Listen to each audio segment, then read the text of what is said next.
Continuamos en La Venganza Será Terrible. Estamos en las 7:50, pero cada uno en su casa. Así estamos haciendo el programa en vía remota ya hace más de un año. Nos pueden contactar a través de redes sociales como La Venganza Radio y también en el WhatsApp de los oyentes, que es 6585-5580. Ahí recibimos mensajes de texto. Vamos a hablar esta noche de Thomas Pettigrew, el desvendador. ¿Cómo desvendador, dirán? El tipo que sacaba vendas, el que te saca las vendas. Sí. Desde inicios del siglo XVII y sobre todo en el XIX, las momias se convirtieron en uno de los recuerdos favoritos que viajeros y turistas se llevaban a su casa.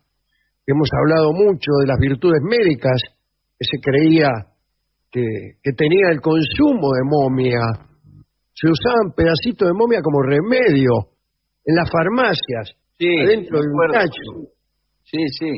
Solían tener pedacitos de momia y se usaban para curar esta o aquella enfermedad. Hoy saldremos de ese tema para hablar de la fascinación que produjeron las momias robadas a Egipto como hecho de adorno, como hecho suntuario para adornar casas o simplemente para sorprender a los amigos que venían a visitarnos. Hay antecedentes de que soldados griegos y luego romanos se afanaban momias, sobre todo de animales. Los egipcios también momificaban a sus animales queridos. Pero desde esos tiempos y hasta el siglo XIX, el interés por las momias como souvenir menguó bastante debido a que se decía que traía mala suerte. Entonces casi nadie se las robaba, solo algunos osados se atrevían a tomar momias de Egipto y cruzarlas a Europa. Claro. Los navegantes hablaban de lo que le había pasado a un tal Octavio Fagniola. ¿Qué tal, Octavio? En el siglo XVI. Era un cristiano converso al Islam que saqueó un montón de tumbas, sobre todo en Giza, que es donde están las pirámides. Se afanó una momia y la subió a su barco rumbo a Italia. Pero a mitad de camino unos vientos tremendos obligaron al capitán a arriar las velas y a deshacerse de parte de la carga. Atemorizado por lo que parecía un riesgo inminente de naufragio, Fagniola tiró la momia al mar y en ese mismo momento se detuvo la tempestad. ¿Quiere que le diga una cosa? Acabo de convertirme. Es un milagro, señor. Algunos cuentan que esto de la mala suerte era una idea fomentada por los propios egipcios con la intención de que el miedo limitase el contrabando y el robo de momias y de objetos históricos del Egipto. No se sabe bien, pero aquel miedo parece que frenó un poco la salida de momias de la región.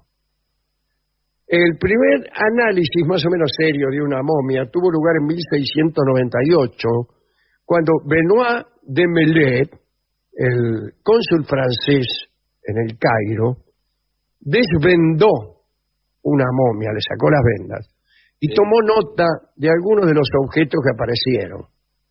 Después siguieron unos cuantos, pero los que nos interesa decir es que un tal Giovanni Battista Belzoni, que había descubierto momias en 1821, desvendó una ante un grupo de médicos.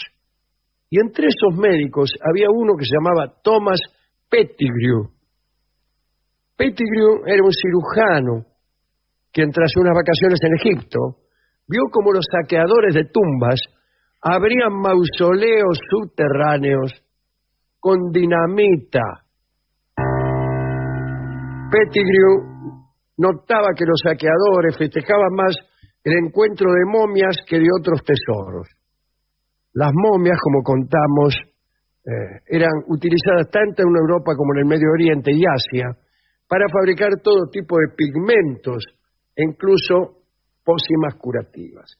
Pero el doctor Pettigrew encontró otro negocio. Se convirtió él mismo en un desvendador profesional, cosa que empezó a hacer como espectáculo público.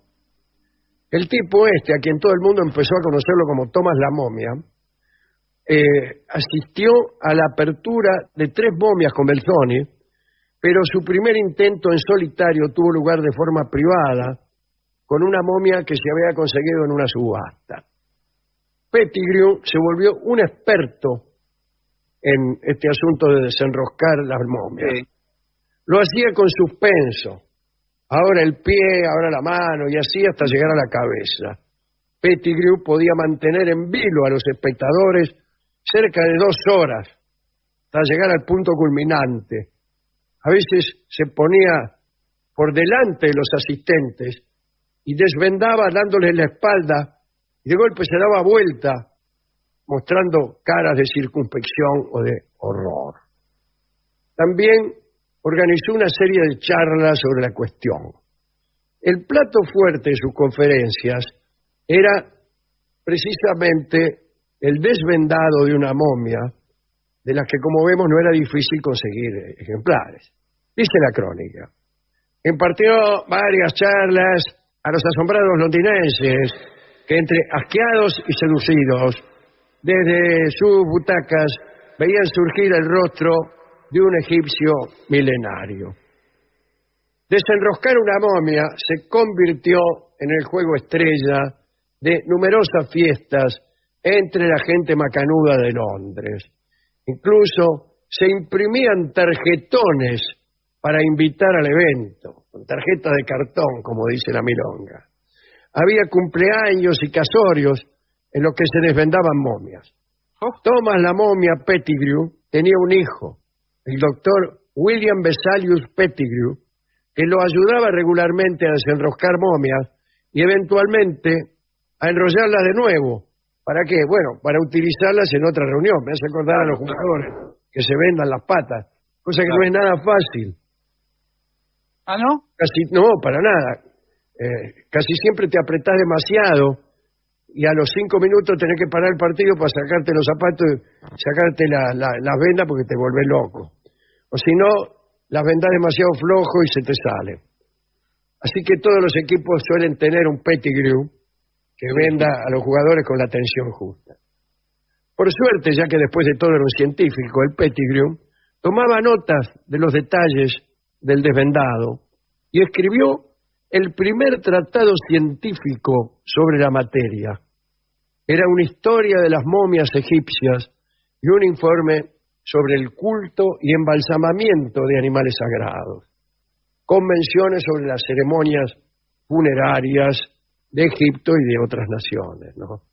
En Egipto las ceremonias tenían una duración científica.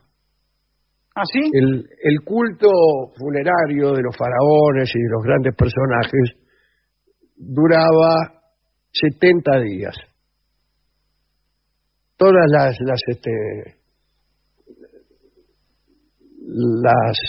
la liturgia, todas las ceremonias, los procedimientos religiosos duraban 70 días, porque 70 días era lo que se tardaba en embalsamar un cuerpo, para dejar que los líquidos trabajaran y que se cumplieran todos los procedimientos científicos que ellos mismos habían ideado. Bueno, todo esto lo estudió Pettigrew naturalmente.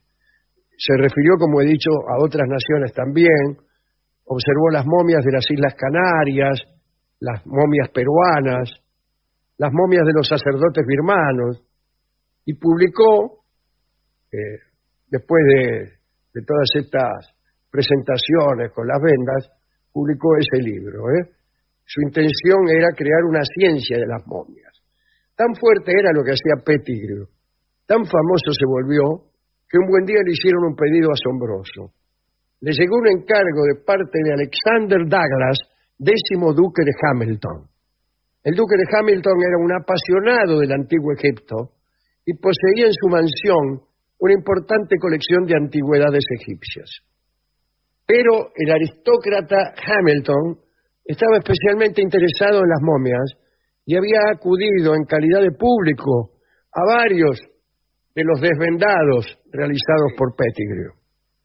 El duque abordó un día al doctor Pettigrew y le hizo saber que a su muerte tenía la intención de ser momificado y enterrado en un sarcófago como los antiguos egipcios.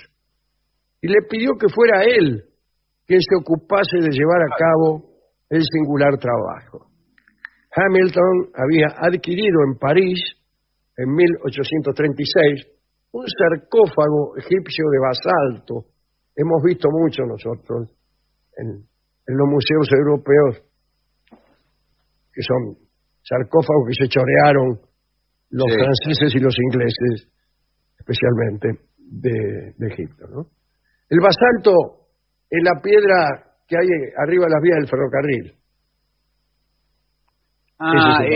Sí. Pero imagínese que no está molido, sino que una piedra grande.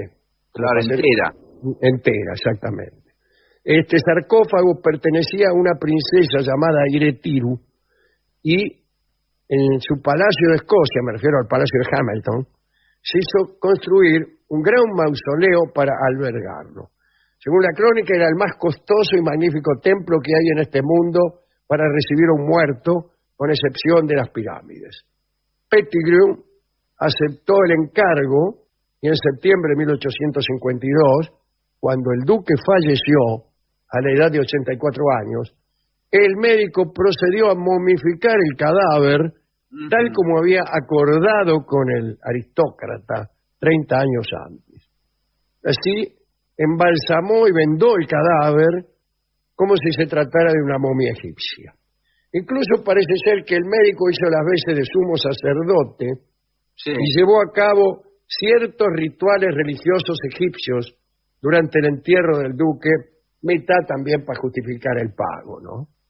El vendaje agrandó un poco el porte del duque y al parecer el sarcófago en el que debía ser enterrado no era lo suficientemente amplio, por lo cual tuvieron que meterlo al duque un cacho apretado ahí, medio a los golpes. Sí. Así, Thomas la momia Pettigrew murió después, a la edad de 74 años, en 1865, y está enterrado sin vendar en el cementerio de Brampton, en Londres. Esta es la historia que quería contarles acerca de momias, y me parece muy oportuno escuchar el tango que se llama Más Allá,